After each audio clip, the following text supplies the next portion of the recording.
সবচেয়ে ভালোবাসেন আমাদের রব আল্লাহ। সত্যিকারের ভালোবাসার ডেফিনেশনটা হচ্ছে যে আপনি নিঃস্বার্থভাবে কাউকে ভালোবাসেন। আমাদের আশপাশে যারা আছে, যারা হালাল, ইভেন হালাল, আমার মা, আমার বোন, আমার বাবা, আমার স্ত্রী, আমার ছেলে, আমার মেয়ে, এদেরও যদি কখনো স্বার্থে আঘাত পড়ে, দেখবেন সেও আপনার পাশ থেকে সরে যাচ্ছে। এমন হয়নি কখনো?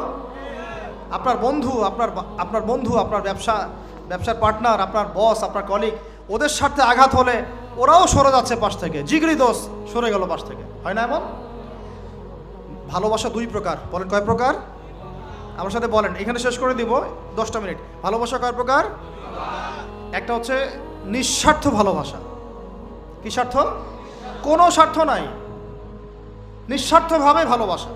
একটা হচ্ছে কোনো না কোনো স্বার্থ জড়িত আছে এমন ভালোবাসা। আপনার স্ত্রীর চাহিদাও যদি আপনি পূরণ করতে ব্যর্থ হন, দেখবেন স্ত্রীর সাথে আপনার গন্ডগোল লেগে যাচ্ছে, যদিও সে হালাল, বৈধ, তাই না? এমন হয় না অনেক সময়? আমি তো অনেকদিন বলেছি, অনেকদিন আগেও বলেছি, 5 বছর 6 বছর আগে, যে মানুষ আসলেই মানুষের অবস্থানকে মূল্যায়ন করে। ভিতর থেকে মানুষকে শুধু মূল্যায়ন করে আল্লাহ রাব্বুল আলামিন। না হলে কি হতো? এই যে এত অন্যায় আমরা করেছি, আল্লাহ পাক কি আমাদেরকে ছেড়ে দিয়েছেন, ফেলে দিয়েছেন, গজবে ধ্বংস করে দিয়েছেন? এই যে আল্লাহ পাক যে আমাদেরকে মহব্বত করেন, ভালোবাসেন, তার প্রমাণ এগুলো। আল্লাহ পাক চান যে আমরা যেন ফিরে আসি। আল্লাহ পাক বলছেন, সারা দুনিয়ার সমান গুনাহও যদি সে করে ফেলে, আসমানের সমানও গুনাহ করে ফেলে, খালি তওবা করে ফিরে আল্লাহকে বলবে, আস্তাগফিরুল্লাহাল্লাযী লা ইলাহা ইল্লা হুয়াল হাইয়ুল কাইয়্যুম ওয়া আতুবু ইলাইহি। আল্লাহ পাক বলছেন, খালেস তওবা করলে গুনাহ তো মাফ করে দিবই, আগের গুনাহগুলোকে নেকি দিয়ে পরিবর্তন করে দিব। তা ভালোবাসা না? আল্লাহ পাক সৃষ্টি করেছেন আমাদেরকে ভালোবেসে। কোরআন খোলেন, সূরা সদ পড়েন, সূরা সদের মধ্যে দেখবেন আল্লাহ বলছেন, খালাকতু বিয়াদি মা মানাআকা আল্লা তাসজুদা খালাকতু বিয়াদাই, মানে তুমি ইবলিস কেন তাকে সিজদা করলা না যাকে আমি নিজ হাতে সৃষ্টি করেছি? এটা মহব্বতের বহিঃপ্রকাশ না? আল্লাহ আমাদেরকে নিজ হাতে সৃষ্টি করেছেন। আল্লাহ পাকের হাত কেমন এটা আমরা ব্যাখ্যা করতে যাব না। হাতের অর্থ কি সেটাও ব্যাখ্যা করার, তাওয়িল করার দরকার নাই। কোরআনে আসছে যেভাবে সেভাবে আমরা ঈমান রাখবো, ঠিক আছে ভাই? এখানে আবার অনেক তালগোল পাকায় ফেলে এবং বিভ্রান্ত হয়ে যায়, এদিকে যাওয়ার দরকার নাই। এখানে বোঝানো হচ্ছে আল্লাহ রাব্বুল আলামিন আমাদেরকে মহব্বত করে সৃষ্টি করেছে। এই পুরো সৃষ্টি জগৎটাই তো আল্লাহর মহব্বতের বহিঃপ্রকাশ। সবকিছু এত নিপুণভাবে চলতেছে, এটা মহব্বতের বহিঃপ্রকাশ না? আমি আপনাদেরকে নিয়ে যদি কোনোদিন কক্সবাজারের সৈকতে তারা দেখাতে পারতাম, তাহলে আমি বুঝাইতে পারতাম আপনাদেরকে যে এই মহাবিশ্বটা ঠিকই আছে কীভাবে। তারার মধ্যে একটা গাণিতিক ক্যালকুলেশন আছে যেটা সবাই জানে না। যারা একটু অ্যাস্ট্রোনমি নিয়ে পড়াশোনা করেছে তারা জানে। আপনার মানে মাথার বিবেকই উল্টায় যাবে যে এত সূক্ষ্মভাবে কিভাবে আল্লাহ রাব্বুল আলামিন এই মহাবিশ্ব সৃষ্টি করলেন। এক চুল এদিক ওদিক হলে পুরো বিশ্ব কায়নাত ধ্বংস হয়ে যাইত। এটা কি আল্লাহ পাকের মহব্বতের পরিপ্রকাশ না? আল্লাহ পাক তো বরং বলেছেন পুরো সৃষ্টি পরিবারটাই আল্লাহর পরিবারের অন্তর্ভুক্ত। সুবহানাল্লাহ। এমনকি আল্লাহ পাক আমাদেরকে বলেছেন, তোমরা জমিনবাসীর সবার উপর রহম করো। ইরহামু মান ফিল আরদ ইয়ারহামুকুম মান ফিস সামা। তোমরা সবার উপর রহম করো, দয়া করো। দয়া, রহম, এটা তো মহব্বতের একটা অংশ। তোমরা সবার উপর দয়া করো, রহম করো, মহব্বত করো। এটা কি হবে? তাহলে আল্লাহ পাক আসমানে যিনি আছেন, আল্লাহ পাক তোমাদের উপর রহম করবে ইনশাআল্লাহ। আমরা সেই মহান সত্তার ভালোবাসার থেকে বের হয়ে হারাম এই যৌন ভালোবাসার দিকে যাওয়ার চেষ্টা করছি। আসলে এটা ভালোবাসা না, যৌনতা, এর দিকে যাওয়ার জন্য এইসব করছি। আল্লাহ পাক আমাদেরকে মাফ করে যেন হেদায়েত দান করেন। আল্লাহ পাক কত ভালোবাসেন এটা নিয়ে বলতে গেলে আজকে রাত শেষ হবে। দেখেন, আল্লাহ রাব্বুল আলামিন আদম আলাইহিস সালামকে সৃষ্টি করেছেন, করে সমস্ত নাম শিক্ষা দিয়েছেন। নাম মানে হলো ইলম। নাম মানে কি? ভালো না বাসলে আল্লাহ পাক কাউকে সবচেয়ে সেরা কিছু দান করেন। সূরা ৩ আল্লাহ পাক কি বলেছেন? ওয়া তিন ওয়া যাইতুন, এগুলো শপথ করে, লাকাদ খালাকনাল ইনসানা ফি আহসানি তাকওয়িম। মানুষকে সবচেয়ে শ্রেষ্ঠ কাঠামো আল্লাহ পাক দিয়েছেন, দেন নাই? তো কাউকে যদি মহব্বত না করা হয়, তাকে আপনি সবচেয়ে সেরাটা কি দিতে পারবেন? আল্লাহ পাক আমাদেরকে মহব্বত করেন, ভালোবাসেন, এবং আল্লাহ চান আমরাও যেন তাকে মহব্বত করি, তাকে ভালোবাসি। এবং আমরা যদি কাউকে ভালোবাসি, আল্লাহর জন্য ভালোবাসবো। কাউকে ঘৃণা করি, আল্লাহর জন্য ঘৃণা করি। মহব্বত আল্লাহর জন্য, ঘৃণাও কার জন্য? আল্লাহর জন্য। আল্লাহ পাক সমস্ত ইলম শিক্ষা দিলেন, এটা কি ভালোবাসার বহিঃপ্রকাশ না? নূহ আলাইহিস সালামের কওম দীর্ঘদিন আল্লাহর কথা শোনে না। আল্লাহ পাক সবর করলেন, ধৈর্য ধরলেন, গজব দিলেন না, শেষ পর্যায়ে গিয়ে আযাব দিয়েছেন। এই যে আল্লাহ পাক সুযোগ দেন, সময় দেন, এটা কি আল্লাহ পাকের ভালোবাসা, দয়া না? এরকম প্রত্যেকটা কওমের ক্ষেত্রে হয়েছে। আমি তো ফিল করলাম এই ভালোবাসা নিয়ে ঘাটাঘাটি করতে গিয়ে যে আসলে আল্লাহ পাক যে আমাদেরকে সবচেয়ে বেশি মহব্বত করেন তার সবচেয়ে বড় নিদর্শন কি জানেন? আমাদের কাছে আল্লাহ রাব্বুল আলামিন আল কোরআনের মতো কিতাব নাজিল করেছেন, আর আমাদেরকে আল্লাহ পাক নবী মুহাম্মদ সাল্লাল্লাহু আলাইহি ওয়াসাল্লামের উম্মত বানাইছেন। আল্লাহ পাক যে নবী মুহাম্মদ সাল্লাল্লাহু আলাইহি ওয়াসাল্লামকে এই দুনিয়াতে পাঠিয়েছেন না, এটাই সবচেয়ে বড় মহব্বত, সবচেয়ে বড় রহমত। কারণ তার সুন্নতে এমন কিছু নাই যেটা আপনি খুঁজে পাবেন না।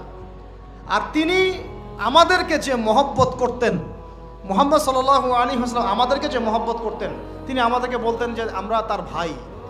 আমরা তার কি ভাই? মানে কি মায়ের পেটের ভাই? এটা বোঝানো হয় নাই। একটা হাদিসে তিনি বলেছেন আমি তো পিতৃতুল্য। তার মানে কি সত্যি সত্যি বাবা সন্তানের সম্পর্ক? রুহানি পিতা। তিনি কি ইমাম নন? তিনি ইমাম, তিনি নেতা, তিনি আমাদের শিক্ষক, তিনি নবী।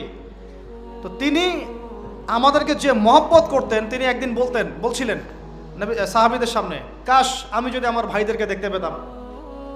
সাহাবীরা বলছেন ইয়া রাসূলুল্লাহ আমরা কি আপনার ভাই না? তখন নবীজি বলছেন না, তোমরা আমার সাহাবী। আমার ভাই তারা যারা আমাকে না দেখেই আমার প্রতি ঈমান নিয়ে আসবে। প্রত্যেক নবীকে আল্লাহ পাক একটা দোয়া করার চান্স দিয়েছে। কয়টা ভাই? এমন একটা দোয়া যেটা করলে আল্লাহ পাক কবুল করবেনই করবেন। করলে আল্লাহ পাক কি করবেন? অবশ্যই কবুল করবেন। নবী সাল্লাল্লাহু আলাইহি ওয়াসাল্লাম বলছেন যে সমস্ত নবী এই দোয়াটা পৃথিবীতে করে ফেলেছে। আমি এই দোয়াটাকে মুলতবি রেখেছি যে কাল কিয়ামতের মাঠে আমি আমার উম্মতের জন্য সুপারিশ করব ইনশাআল্লাহ।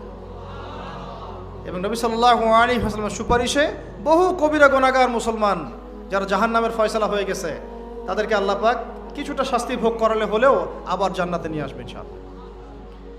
তো তিনি আমাদেরকে মহব্বত করেন না? করতেন না? চিন্তা করে তাহলে আমরা তার দিনকে কি মহব্বত করলাম? আমরা তার হুকুম হাকামের বিধিবিধান সুন্নতে কি মহব্বত করলাম? চিন্তা করেন। একটা হাদিসে নবীজি স্পষ্ট করে বলছেন এটা আমাদের জন্য একটা কষ্টি পাথর। এটা একটা কি কষ্টি পাথর। তিনি বলছেন লা ইউমিনু আহাদুকুম, তোমাদের মধ্যে কেউ মুমিন হইতে পারবে না। কি হইতে পারবে না? মানে প্রকৃত মুমিন হইতেই পারবে না তোমরা। হে আমার উম্মত, তোমাদের মধ্যে কেউ প্রকৃত মুমিন হইতেই পারবে না যতক্ষণ না হাত্তা আকুনা আহাব্বা ইলাইহি মিন ওয়ালিদিহি ওয়ালাদিহি ওয়ান নাসি আজমাইন, যতক্ষণ না আমি মুহাম্মদ সাল্লাল্লাহু আলাইহি ওয়াসাল্লাম তোমাদের কাছে নিজের কি সন্তান, নিজের বাবা মা এবং সমস্ত মানব জাতির থেকে বেশি প্রিয় না হচ্ছে। হাদিসটা আবার বলি, নবীজি বলছেন কেউ ততক্ষণ পর্যন্ত প্রকৃত মুমিন হতে পারবে না যতক্ষণ না আমি মুহাম্মদ সাল্লাল্লাহু আলাইহি ওয়াসাল্লাম তার কাছে তার সন্তান, তার পিতা, এমনকি সমস্ত মানব জাতি থেকে বেশি প্রিয় না হচ্ছে। আর আমরা যারা আগামীকালকে এইটার প্রিপারেশন নিয়েছি, আসলে কি আমাদের কাছে নবী প্রিয় বেশি না আমাদের দুনিয়ার স্বার্থ বেশি প্রিয়? যারা এগুলো করবে তাদের কাছে কি সত্যিই নবী প্রিয়? তাহলে তারা করতে পারতো না। যদি নবী আমাদের কাছে সবচেয়ে বেশি প্রিয় না হয়, আমরা মুমিন হতে পারছি না। আর যাদের কাছে নবী প্রিয় তারা কখনো এমন হারাম কাজে যেতে পারবে না। যারা যাচ্ছে তারা কখনোই নবীকে ভালোবাসে না, কোশ্চিনকালেও না। শোনেন, উমর রাদিয়াল্লাহু আনহুর নাম শুনেন নাই? বললে অনেক কথা ভাই, অনেক কথা, কোনটা রেখে কোনটা বলি। উমর রাদিয়াল্লাহু আনহু একদিন এসে বলছেন খলিফাতুল মুসলিমিন, মুসলিমদের তিনি খলিফা। জান্নাতের সুসংবাদপ্রাপ্ত 10 জন সাহাবীর একজন। জান্নাতের সার্টিফিকেট পেয়েছেন পৃথিবীতে কয়জন সাহাবী? একটা হাদিসে একসাথে 10 জন। ওই 10 জনের অন্যতম একজন, যিনি এমন শাসন ব্যবস্থা পৃথিবীতে প্রতিষ্ঠা করেছিলেন যার মতো মিসাল এখন পর্যন্ত পৃথিবীতে আর দেখা যায় নাই। একটা হাদিসে আসছে যে রাস্তা দিয়ে ওমর হাঁটে ওই রাস্তা দিয়ে শয়তান হাঁটে না। কি বুঝলেন? শয়তান যদি দেখে ওই যে ওমর, ও আর ওই যাবে না ওই রাস্তা। এই হচ্ছে ওমর ইবনে খাত্তাব। আমার পরে কোনো নবী নাই। নবীজি বলছেন আমার পরে কোনো নবী নাই, লা নবিয়্যা বা'দি, আমার পরে কোনো নবী নাই। যদি হতো তাহলে ওমর হতো, যদি হতো তাহলে ওমর হতো। অন্য একটা হাদিসে আসছে আমার পরে কোনো নবী নাই, তবে তুমি আমার, এটা অন্য সাহাবী সম্পর্কে, আলী ইবনে আবি তালিব সম্পর্কে, তুমি আমার জীবনে তেমন মূসার জীবনে হারুন ছিল যেমন। এটা হচ্ছে আলী ইবনে আবি তালিব। তো এখানে কথা হচ্ছে ওমর রাদিয়াল্লাহু আনহুর মতো মানুষ নবীর কাছে এসে বলছেন সাল্লাল্লাহু আলাইহি ওয়াসাল্লাম, ইয়া রাসূলুল্লাহ ওয়াল্লাহি লা উহিব্বুক, আল্লাহর কসম করে বলছি আমি আপনাকে অনেক মহব্বত করি, ইল্লা মিন নাফসি, আমার নফসের চেয়ে বেশি না। মানে আমি আমার জানের চাইতে আপনাকে বেশি মহব্বত করি না। কথা কি বুঝতে পারতেন কি? মানে আমি আপনাকে অনেক মহব্বত করি ইয়া রাসূলুল্লাহ, সব কিছু থেকে বেশি মহব্বত করি, কিন্তু আমার নিজের জানের চেয়ে বেশি না। নবী সাল্লাল্লাহু আলাইহি ওয়াসাল্লাম বলছেন, লা ইয়া ওমর, এখনো মুমিন হওনি ওমর। কাকে বলছেন? কাকে বলছেন? জান্নাতের সার্টিফিকেট প্রাপ্ত একজন মানুষকে। লা ইয়া ওমর, এখনো হওনি। তখন নবী সাল্লাল্লাহু আলাইহি ওয়াসাল্লামকে তিনি একটু পরে আবার বলছেন, ইয়া রাসূলুল্লাহ ওয়াল্লাহি আলান, এখন লা হাব্বা ইলাইয়া মিন কুল্লি শাই হাত্তা মিন নাফসি, এখন থেকে আপনি আমার কাছে সবচেয়ে বেশি প্রিয় সব কিছু থেকে, এমনকি আমার নফসের থেকেও বেশি প্রিয়। তখন নবীজি বলছেন, আলান ইয়া ওমর, হ্যাঁ এখন ওমর, এখন তুমি মুমিন হলে। তাহলে যারা আমরা নবীর সুন্নতের খেলাফ এইসব অপসংস্কৃতি, নোংরামি, জেনা, ব্যভিচার, কনসার্ট, নাটক, সিনেমা, পরকিয়া, এইসব তথাকথিত ভালোবাসা দিবস, এই জেনা দিবসগুলো পালন করছি, আমরা কি আসলেই নবীকে ভালোবাসি? আমরা কি সত্যি আল্লাহকে ভালোবাসি? আল্লাহ পাক আমাদেরকে বোঝার তৌফিক দান করেন না, জাহিলিয়াত থেকে ফিরে আসার তৌফিক দান করেন। এরকম প্রচুর ঘটনা। ভালোবাসা তো এগুলোর নাম। ভালোবাসা কাকে বলে জানেন? সাহাবীরা বাসায় যেতেন, আবার দৌড় দিয়ে আসতেন নবী সাল্লাল্লাহু আলাইহি ওয়াসাল্লামের চেহারাটা একটু দেখার জন্য। এটা নাম ভালোবাসা। আপনারা যদি উমরা করতে যান, হজ করতে যান, দেখবেন বারবার আপনার নবীর রওজায় গিয়ে সালাম দিতে মন চাইবে, যে আরেকবার দেখা করে আসি, আরেকটু দেখা করে আসি, আরেকবার সালাম দিয়ে আসি। ভালোবাসা কোনো স্বার্থ আছে এখানে? নবী সাল্লাল্লাহু আলাইহি ওয়াসাল্লাম কি আমাদের কাছে কোনো স্বার্থ দাবি করেছেন? আল্লাহ করেছেন। এগুলো ভালোবাসা। এই ভালোবাসা হলো প্রকৃত ভালোবাসা। আর এগুলো যেটা চলছে এটা হচ্ছে যৌনতা। এগুলো কি চলছে? যৌনতা। ভালোবাসার নাম দিয়েছে এখন যৌনতা। এগুলো ভালোবাসা না, এগুলো পাশবিকতা, প্রবৃত্তির দাসত্ব। প্রবৃত্তি মানে মন যা চায় তাই করতে চাচ্ছে। আপনার মন চাইছে একটা মেয়ের সাথে রাত কাটাবেন, এটাকে আপনি ভালোবাসা নাম দিলেন, কিন্তু এটা হচ্ছে ভালোবাসা না, এটা কি প্রবৃত্তি, পশুত্ব, দাসত্ব, পশুত্বের দাসত্ব করছেন। আল্লাহ পাক আমাদেরকে কথাগুলো বোঝার তৌফিক দান করেন। এরকম সাহাবীরা কত ত্যাগ করেছেন। তালহা রাদিয়াল্লাহু আনহুর নাম শুনেন না অনেকেই। নবী সাল্লাল্লাহু আলাইহি ওয়াসাল্লাম উহুদ যুদ্ধের দিন সংকটময় একটা অবস্থায় ছিলেন। তালহা রাদিয়াল্লাহু আনহু একা নবী সাল্লাল্লাহু আলাইহি ওয়াসাল্লামকে ঢাল হিসেবে পিঠ পেতে দিয়ে আসেন, উনার দিকে কোনো তীর যেন আসতে না পারে। শেষে দেখা গেল তার গায়ের মধ্যে 40 থেকে 50টা তরোয়ারের আঘাত আছে, তীরের খোঁচা আছে, বর্ষার খোঁচা আছে। এই অবস্থায় তিনি নবীকে কাঁধের মধ্যে নিয়ে উহুদ পাহাড়ে উঠেছেন নবীকে সেভ করার জন্য। এটা ভালোবাসা। এটা কি? কোন স্বার্থে? কিসের স্বার্থে? দুনিয়ার স্বার্থে? জান্নাতের স্বার্থে। একজন সাহাবী বাড়ি নির্মাণ করেছেন, তো নবী সাল্লাল্লাহু আলাইহি ওয়াসাল্লাম দেখে একটু খালি মানে হয় না, তুমি কে, কার বাড়ি এটা? বললেন আচ্ছা অমুক সাহাবীর বাড়ি। নবীজি একটু ভ্রু কুঞ্চিত করলেন, পছন্দ করলেন না, কিছু মুখে বলেন নাই, মুখে কিছু বলেন নাই, খালি একটু অসন্তুষ্ট হয়েছেন, এক্সপ্রেশন দেখতে বোঝা যাচ্ছে।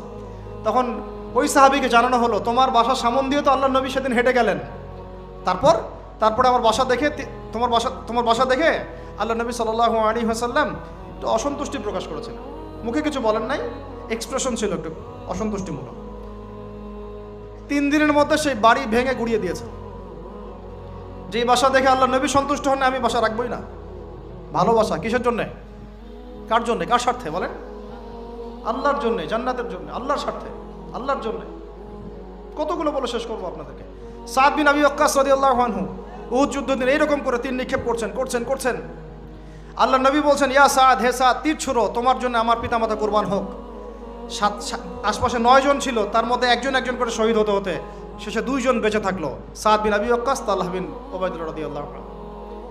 এগুলো তারা কেন করেছেন? ভালোবাসার জন্যে।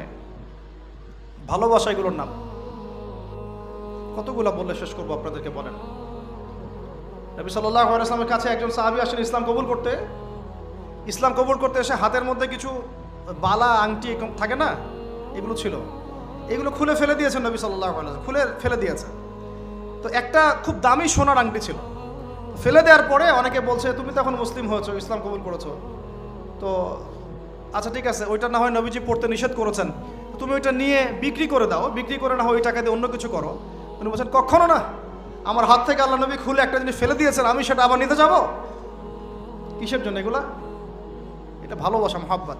আল্লাহ পাক এটাই কোরআনে বলছেন যে কুল, আপনি হে নবী আপনি বলে দিন, ইন কুনতুম তুহিব্বুন আল্লাহ, তোমরা যদি আল্লাহকে মহব্বত করেই থাকো, আল্লাহকে সত্যিকার অর্থে ভালোবেসেই থাকো, ভালোবাসা দাবি করেই থাকো, ফাত্তাবিউনি, তাহলে নবীর আনুগত্য করো, ইউহিব্বুকুমুল্লাহ, তখন আল্লাহ তোমাদেরকে ভালোবাসবেন, ওয়া ইয়াগফির লাকুম যুনুবাকুম, তোমাদের সব গুনাহ আল্লাহ মাফ করে দিবেন, আল্লাহু গফুরুর রহিম। এই হলো ভালোবাসা। ভালোবাসা মানে কি? ভালোবাসা মানে হচ্ছে আসানু ওয়া তাআ, আমি নবী এবং আল্লাহ এবং তার রাসূলের কথা শুনবো এবং আনুগত্য করব, শুনবো এবং এর নাম ভালোবাসা। শুনবো, আনুগত্য করব, তাহলে আমরা কি শুনবো, কি আনুগত্য করব? আমাদেরকে প্রথমে কোরআন পড়তে হবে, কোরআনের অনুবাদ জানতে হবে, কোরআন অনুযায়ী জীবন করতে হবে, 5 ওয়াক্ত নামাজ পড়বো ইনশাল্লাহ, হালাল খাবো, যাকাত দিব, রমজানে সওম রাখবো, নবীর সুন্নাহ অনুযায়ী জীবনযাপন করব, এবং সুন্নাহ বিরোধী, কোরআন বিরোধী, ইসলাম বিরোধী কোনো কাজে আমি লিপ্ত হব না। এই তো ভালোবাসা। এই ভালোবাসা যদি বহিঃপ্রকাশ ঘটাতে আমরা ব্যর্থ হই, নিজেও ধ্বংস হব, পরিবারও ধ্বংস হবে, আমাদের পরের প্রজন্মও ধ্বংস হবে, সমাজও ধ্বংস হয়ে যাবে। আল্লাহ পাক আমাদেরকে বোঝার তৌফিক দান করেন। আজকের মতো এখানে শেষ করি, অনেক লম্বা আলোচনা হয়ে গেল। যদি কারো কোনো প্রশ্ন থাকে সেটা আপনারা লিখিত আকারে করতে পারেন, আমি অ্যান্সার দেওয়ার চেষ্টা করবো ইনশাআল্লাহ। রাত 12:30 বাজতেছে, তো শেষ করার আগে আমি জাস্ট 2টা মিনিট সময় নিচ্ছি।